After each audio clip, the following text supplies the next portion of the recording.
তাহলে প্রথম অঙ্কটা আছে আমাদের -24 x³ yz y7 z⁻11 এটা রয়েছে। এখানে দেখো 60-এর আগে কিছু নেই, মানে 60-এর আগে কিছু নেই, মানে প্লাস আছে। তাহলে আমরা ভাগের নিয়ম বা গুণের নিয়মে যেটা জানি, প্লাস মাইনাসে মাইনাস, তাহলে মাইনাসটা আগে বসিয়ে দেবো। ভাগের নিয়মে আমরা কি জানি, প্লাস মাইনাসে মাইনাস। এক্ষুনি বললাম প্রথমে সাইন বা চিহ্নের কাজ, তারপরে সংখ্যার কাজ, নাম্বারের কাজ, তারপরে এই রাশিগুলোর কাজ করব, যেগুলো রয়েছে লিটারগুলোর, এগুলোর কাজ হবে। তাহলে প্রথমে দেখো আমরা করে ফেলেছি প্লাস মাইনাসে মাইনাস লিখে ফেলেছি, কত সহজ দেখো। তারপর সংখ্যাগুলো কাটছি, দেখো এটা 12 দিয়ে কাটলে 12 দিয়ে 24 হয়, আর এটা 12 দিয়ে কাটো, 5 12 60, তাহলে 60, এই হয়ে গেল, 2 আর 5 হয়ে গেল। আর বাকি এই যেগুলো আছে এগুলো কাটাকাটি কেটেও করা যেতে পারে, নাও কেটে করা যেতে পারে। তুমি যদি মনে করো কেটে কেটে করবে তাও করতে পারো, তোমার সুবিধার্থে। আর তুমি যদি মনে করো কাটবো না, কাটিং করবো না, আমি জানি আমি ডিভিশন মানে মাইনাস, মাইনাস করে করব, তাও করতে পারো। যদি কাটিং করো তাহলে দেখতে পাচ্ছ এক্স এর মাথায় 3 আছে পাওয়ার, এখানে এক্স এর মাথায় 9, তাহলে এক্স এর মাথায় হয়ে যাবে 6। এরকম করে করতে পারো, আর না করেও করতে পারো, একেবারে এক্স এর মাথায় 6 বসাতে পারো। এখানে দেখো ওয়াই এর মাথায় 7, ওয়াই এর মাথায় 5, তাহলে ওয়াই এর মাথায় 7, ওয়াই এর মাথায় 5, বুঝতেই পারছি উপরে আছে 7, এখানে 5, এখানে 7, তাহলে এখানে হয়ে যাবে ওয়াই এর মাথায় 2। ভালো করে করতে হবে ঠান্ডা মাথায়। এখানে জেডের মাথায় 11, জেডের মাথায় 20, তাহলে জেডের মাথায় 20 নিচে বড় আছে, তাহলে জেডের মাথায় 9 এখানে হবে। এই হয়ে গেল। তাহলে এবার আমরা লিখবো, এই মাইনাস দিয়েছে এখানে, দিয়েছে লাইন টানবো। লাইন টেনে উপরে কি আছে দেখো, উপরে কি আছে, উপরে আছে 2, 2 আছে, আর ওয়াই এর মাথায় ওয়াই স্কোয়ার আছে, 2y², তাহলে উপরে হবে 2y²। আর নিচে কি আছে দেখো, 5, 5 আছে, x⁶ আছে, আর z⁹9।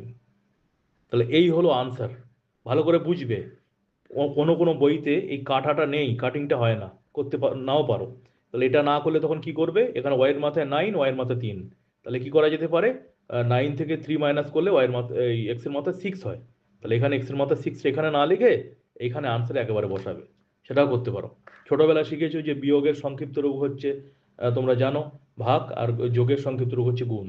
তো সুতরাং আমরা কাটাকাটি না করে আমরা কিন্তু এইভাবে মাইনাস করে করতে পারি।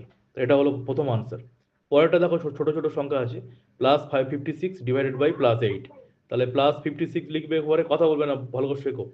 +8, এবার দেখো প্লাসে প্লাসে প্লাস, ডাইরেক্ট প্লাসে প্লাসে প্লাস দিতেও পারো, নাও পারো, যেহেতু বীজগণিত তাই চিহ্ন বা সাইন দেওয়া উচিত, কথাগুলো মনে রাখবে, বীজগণিত বলে দেওয়া উচিত। তাহলে হয়ে গেল +7। এই যে কাটাকাটি করে আমরা করে দিতে পারি, এখানে 7 লিখে দিতে পারো, আর ডাইরেক্ট 7, কিন্তু অবশ্যই চিহ্ন দিলে ব্র্যাকেটের মতো রাখবে। আচ্ছা পরেরটা দেখো, এটাও তাই প্লাস, তাই আমরা লিখে ফেলবো +119/+7। তাহলে দেখো প্লাসে প্লাসে প্লাস, অবশ্যই লিখবো প্লাসে প্লাসে প্লাস। আর এই 119 যেটা আছে, 119কে যদি আমরা 7 দিয়ে ডিভাইড করি, তাহলে দেখবে কাটিং করলে হবে 17, তাহলে +17, এই আনসার হয়ে গেল 3 নম্বর। 4 নম্বর দেখো, +117, আর মাইনাস আছে এখানে, ভালো করে খেয়াল করবে, +117, নিচে -13, প্রত্যেকটা মেলাবে। এবার দেখো প্লাসে মাইনাসে মাইনাস হবে আমরা জানি, তাহলে মাইনাসটা এখানে বসাবো, এই মাইনাস দিয়ে দিলাম। এবার যে 117 যেটা আছে, তাকে যদি আমরা 13 দিয়ে ডিভাইড করি, তাহলে কি হবে, 9 হয়ে যাবে, এটা কাটিং করলে 9 হবে, 9 13 117, তাহলে হয়ে যাবে -9, এই যে -9। আচ্ছা পরেরটা দেখি, পরেরটা আছে +93 -3, তাহলে করে দাও। +93 যেটা রয়েছে তার নিচে লিখবো -3, এই যে, এই দেখো প্লাস যে মাইনাস যে মাইনাস লিখে ফেললাম। এবার এটা কেটে ধরো, কেটে কাটলে কি হবে, 3 3 তে 9, 3 1 তাহলে হয়ে গেল 31, -31, ব্র্যাকেট অবশ্যই দিতে হবে, অবশ্যই।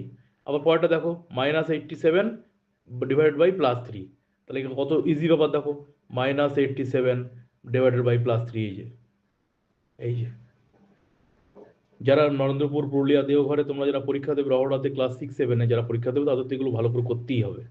আর নরেন্দ্রপুরে যারা 5-এ পরীক্ষা দেবে তাদেরও এগুলো কিন্তু লাগবে, ছোট ছোট অঙ্কের মধ্যে আসতে পারে, এই প্লাস মাইনাস কনসেপ্ট লাগবে, ভালো করে কিন্তু বুঝে করতে হবে এগুলো, খুব গুরুত্ব সহকারে, খুবই সহজ ব্যাপার। মাথার মধ্যে যদি মনে করো যে আমি শিখবো, তাহলে তোমাকে কেউ আটকাতে পারবে না। আর যদি মাথার মধ্যে থাকে আমি শিখবো না, তাহলে কিন্তু পৃথিবীর কেউ শক্তি তোমাকে পারবে না শেখাতে। তাহলে প্লাস মাইনাস যে মাইনাস, 87কে 3 দিয়ে করলে হয়ে যাবে 29, ডিভাইড করলে 29 হবে, এই হয়ে গেল। কত সহজ ব্যাপার দেখো, একবার শিখলে জীবনে আর ভুল হবে কখনো। এবার দেখো প্লাস যে মাইনাস, তাহলে -145 লিখবো এইভাবে, লিখে কিন্তু করবো, একেবারে ডাইরেক্ট করবো না। তাহলে প্লাসে মাইনাসে মাইনাস লিখে ফেললাম। এবার 1 যে 4 5 আছে 1 4 5 সেটাকে 5 দিয়ে কাটাকাটি করব। 5 দিয়ে কাটলে কি হবে? এই যে 5 9 29 হবে 29, তাহলে মাইনাস 29 হয়ে গেল। এই যে কত ইজি ব্যাপার। আচ্ছা, তারপরে দেখো এখানে আছে মাইনাস 120 আর মাইনাস 5, তাহলে মাইনাস 120 বাই মাইনাস 5। আমরা জানি মাইনাস মাইনাস কী হয়, প্লাস হয়, এই প্লাস দিয়ে ফেলেছি। আর 120কে 5 দিয়ে ডিভাইড করবো, করলে জানি আমরা 24 হয়। এই যে 524 হয় 120 হয়ে গেল। এবার দেখো মাইনাস, তাহলে মাইনাস 147 বাই মাইনাস 49, জানি আমরা মাইনাস মাইনাসে প্লাস হয়, এখানে খবরদার কাটবো না কিন্তু, মাইনাস মাইনাস প্লাস হয়, এই হয়ে গেল। এবার আছে 147 যেটা আছে তাকে যদি আমরা 49 দিয়ে ডিভাইড করি তাহলে হয়ে যাবে 3, করলে 3 হয়, তাহলে প্লাস 3 হয়ে গেল, প্লাস 3। এই এবার ভালো করে বুঝবে, খুবই ইম্পর্টেন্ট ব্যাপার। এই যে 0 আছে, 0কে যদি এখন আমরা 10 দিয়ে ডিভাইড করি সেটা কি হবে আগে বলছি পরে। 0-র আগে প্লাস মাইনাস কিছু কিছু দেওয়া হয় না, কারণ 0 ঠিক মাঝখানে থাকে। তোমরা জানো যখন আমি তোমাদের নাম্বার লাইন শিখিয়েছিলাম বলেছিলাম 0 মিডিলে থাকে। এখানে -1 -2 -3, এখানে +1 +2 +3, 0 মিডিলে থাকে। 0-র আগে প্লাস মাইনাস কিছু দেওয়া হয় না।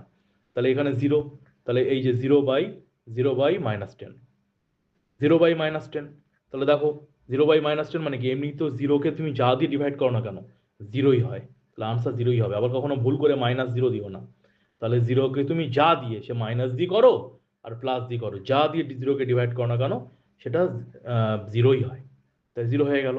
এবার দেখো এখানে একটা তোমাদের দেই, ধরো সাপোজ এই 0কে, সাপোজ ধরো 0কে -x দিয়ে ডিভাইড করতে বললো, এরকম আসতে পারে। আমি তো 10 দিয়েছি, -x দিয়ে যদি করি তাহলে কি হয় বলো তো, 0 হবে না? Yes or no? তাহলে 0কে, হ্যাঁ 0কে 0কে হ্যাঁ 0কে যা দিয়ে ডিভাইড করে না কেন সেটা 0ই হবে, এটা মনে রাখো। 0কে যা দিয়ে ডিভাইড করে না কেন সেটা কিন্তু অবশ্যই 0 হবে, এই কথাটা মনে রাখবে। এবার একটা কথা, এটা কিন্তু খুবই গুরুত্বপূর্ণ ব্যাপার, মনে রেখো।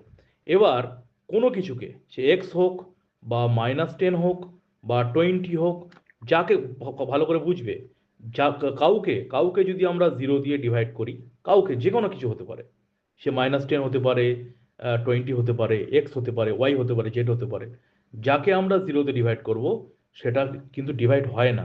তখন এখানে লিখতে হবে, ইংলিশ লিখলে cannot divided by 0, Bangla লিখলে 0 ভাগ যায় না বা ভাগ হয় না, বা অজ্ঞাত লিখতে পারো, অজানা, আননোন হতে পারে। তাহলে এটা ইংরেজিতে লিখলে ক্যান নট ডিভাইডেড বাই 0, আর বাংলায় লিখলে অজ্ঞাত, অজানা বা ভাগ হয় না লিখতে হবে। তাহলে বাংলায় লিখলে ওই যে অবিভাজ্য, অবিভাজ্য বা অজ্ঞাত, এটা লিখতে পারো। আর ইংলিশে যদি লেখো এটাকে, তাহলে লিখতে হবে ক্যান নট ডিভাইডেড বাই 0। কিন্তু 0, কোনো কিছু কিন্তু 0 দিয়ে ডিভাইড করা যায় না, ক্যান নট ডিভাইডেড বাই 0।